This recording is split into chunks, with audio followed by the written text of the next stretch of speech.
All right, guys, Warriors, Dominic Izzo. It is Monday night, a little bit after 5 o'clock, and I'm going to take an opportunity. I want to talk about the events of one unbelievable roller coaster day, something that's going on. I posted not too long ago an extremely controversial post, which is offending everybody, but if anything, I want you guys to think about it. I truly, truly do. You know, I've been in and out of law enforcement since 2001.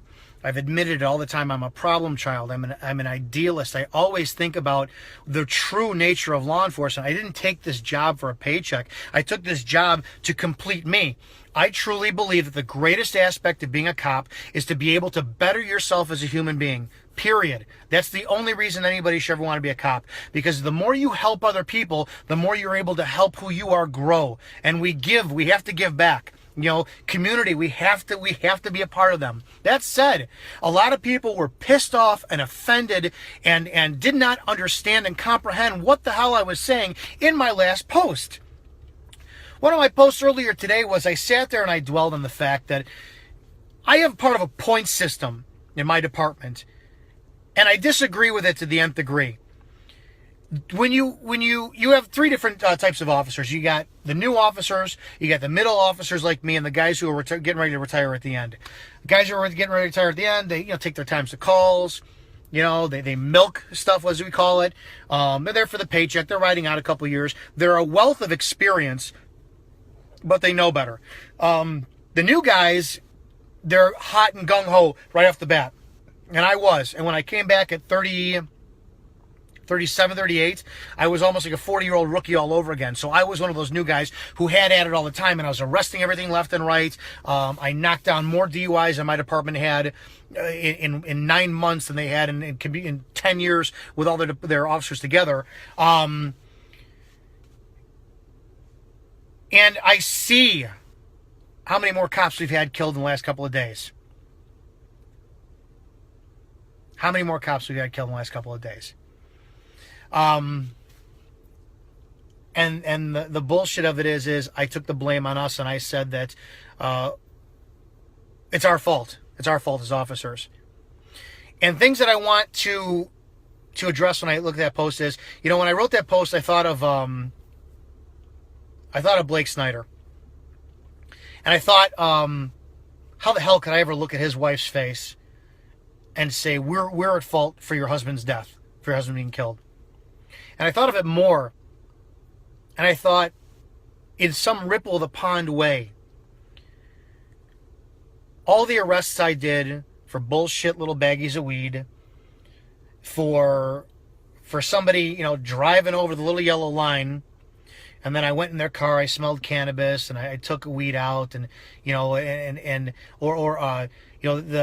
Hispanic male who doesn't have a valid driver's license, or he has a suspended driver's license, but he's got 5 kids to feed, and the only way he can get to work was to drive for that day, and I arrest him, court costs, court fines, tows his car, and I understand it's his fault. I understand it's the kid's fault who's got weed on him, all that stuff, but when you pressure and pressure and pressure and pressure these kids, these people, with these petty crimes that we have discretion over, it's like beating a dog. We're not government-paid revenue generators. And I was thinking about how many times I wanted stats. I wanted to prove to my department what I'm capable of doing.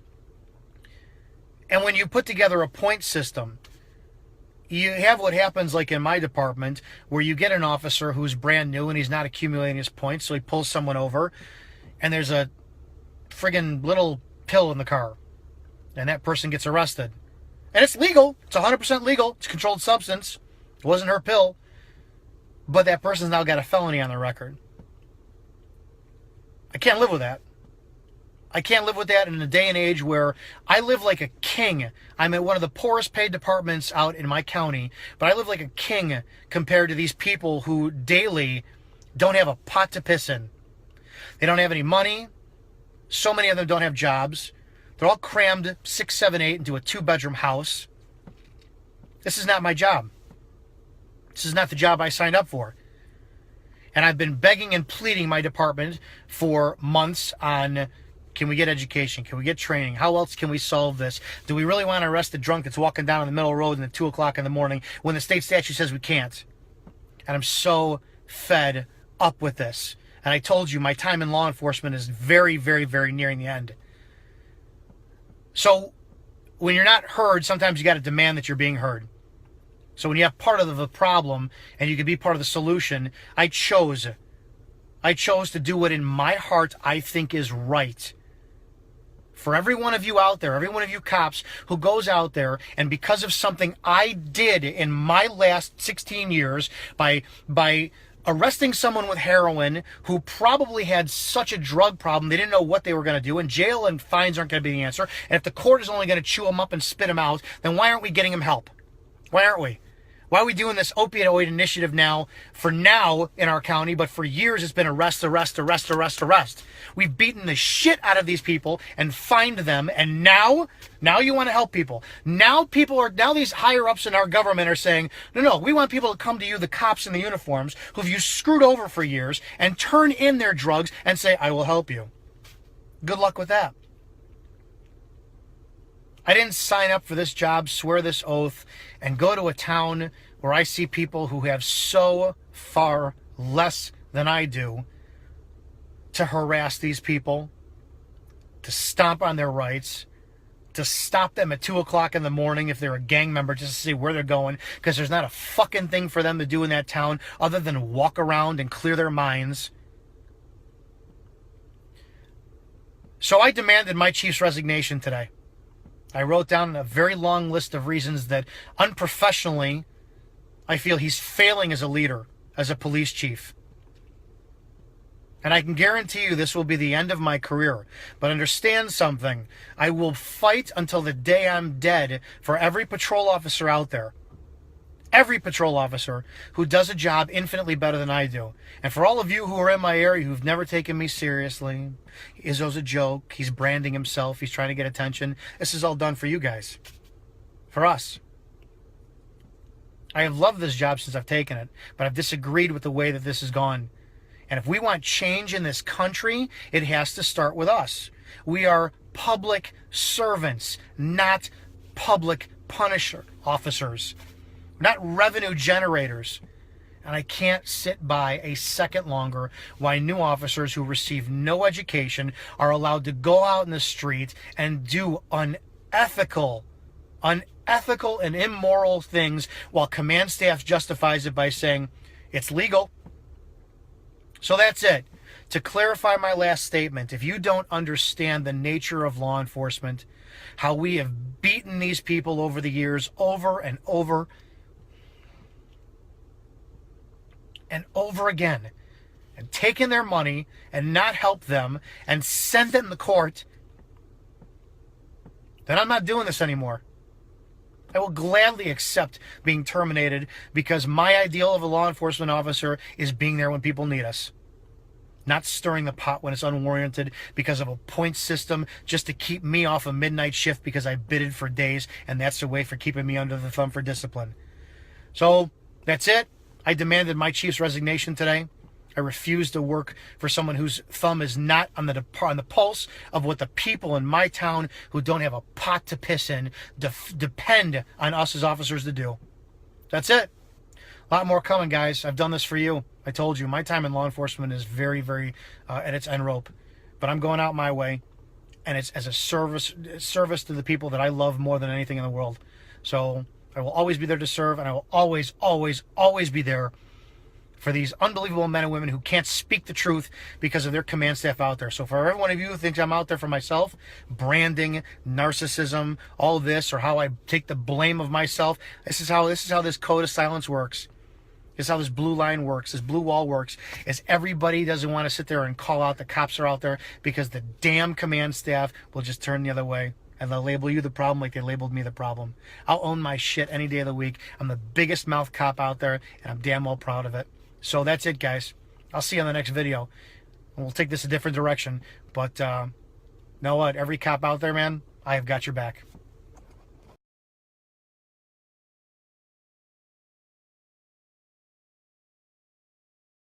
Exclusive. Good cop speaks out against drug war. blows whistle on chief, so now he's being fired. Read more at What Do a Wrongfully Convicted Baby Killer, the Mysterious Death of a Police Officer, and the Resignation of Nearly 20 Cops All Have in Common? Answer: Round Lake, Illinois Police Chief George Filenko. Saturday's airing of CBS single quote 48 Hours documented the plight of Melissa Kolasinski. She was a daycare worker convicted in 2011 of killing toddler Ben Kingan, who died in 2009 after suffering a fatal brain hemorrhage while at the daycare. Filenko interrogated Kolasinski for a reported 9 hours before she says she gave in, and offered a false confession, recanting her previous 70 claims of innocence.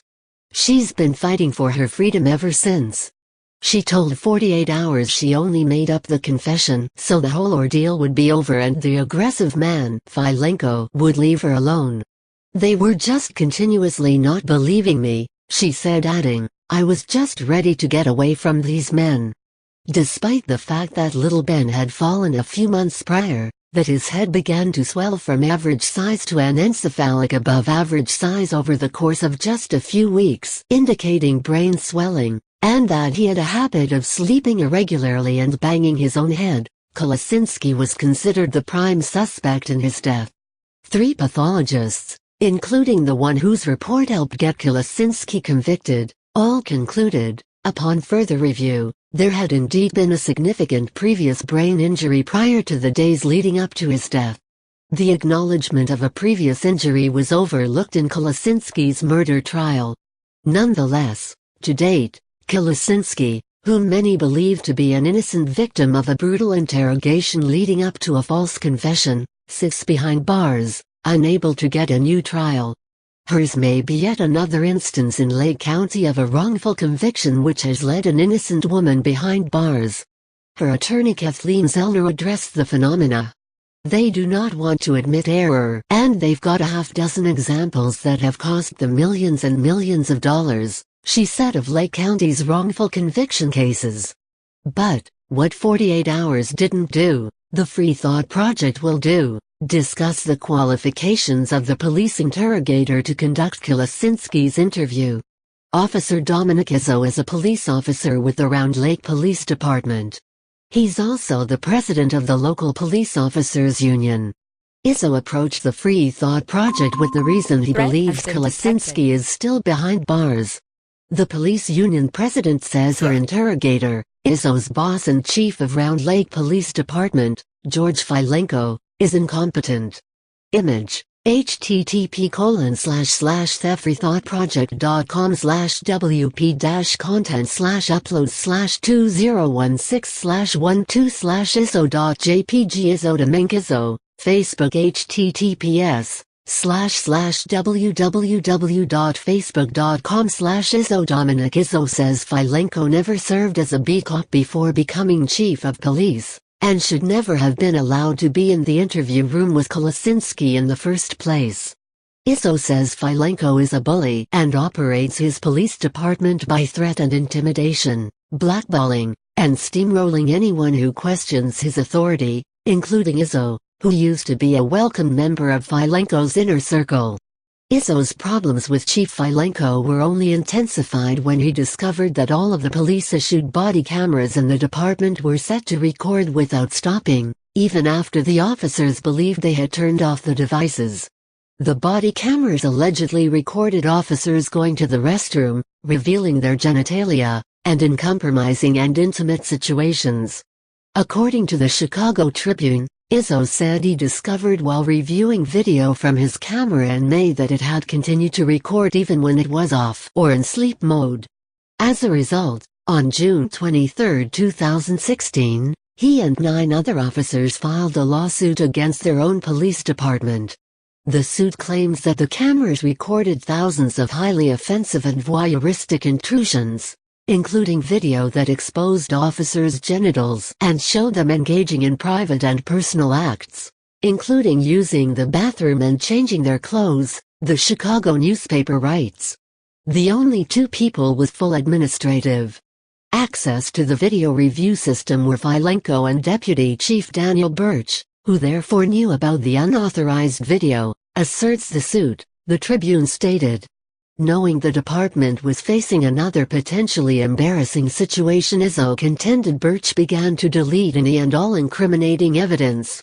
After the discovery, another officer said he witnessed Birch delete all the unauthorized video, despite a state law that requires body camera recordings be saved for at least 90 days, according to the suit, writes the Tribune. Chief Filenko then began to meet with the plaintiffs one-on-one, Izzo alleges, and convinced a number of his subordinate officers to withdraw themselves from the lawsuit. Such potentially illegal actions led Izzo to speak out against Chief Filenko on social media. He sent a letter to Round Lake Mayor Linda Lukasson and then posted the correspondence on his Facebook page.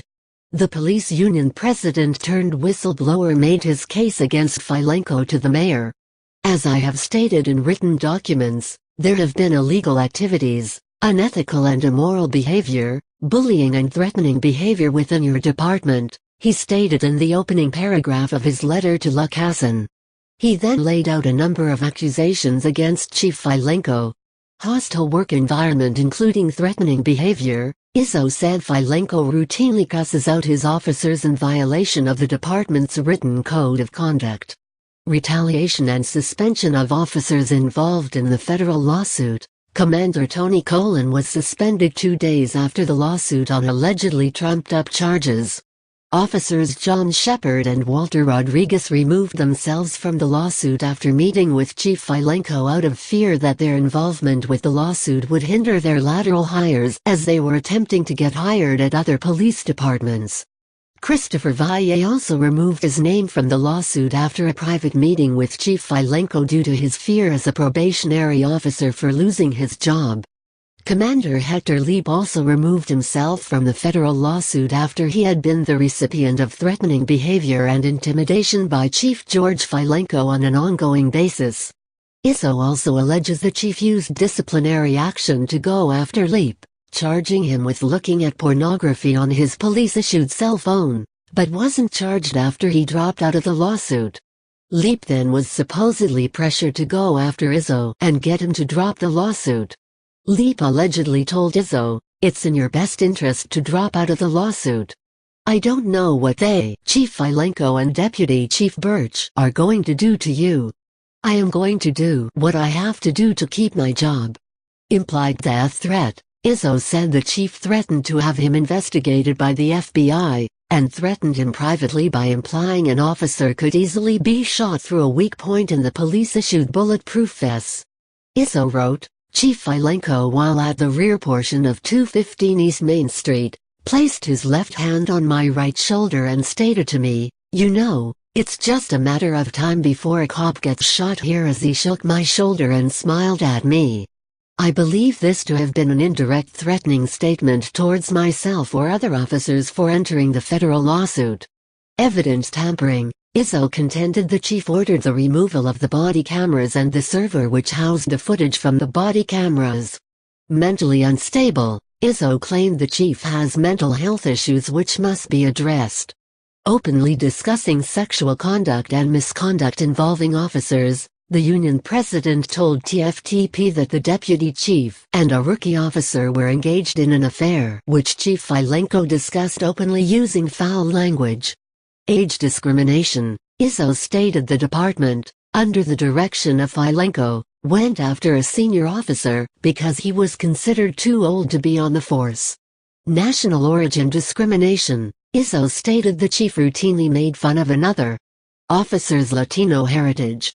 Religious persecution. Izzo, a devout Christian, said the chief once told him, "I agree with your writings in regard to Facebook political posts, but I don't agree with your Jesus bullshit," and mocked his Christian tattoos, pointing at them and saying, "What the fuck are those?" History of double dipping. Izzo told the mayor that Chief Filenko was once working for 2 police departments at the same time.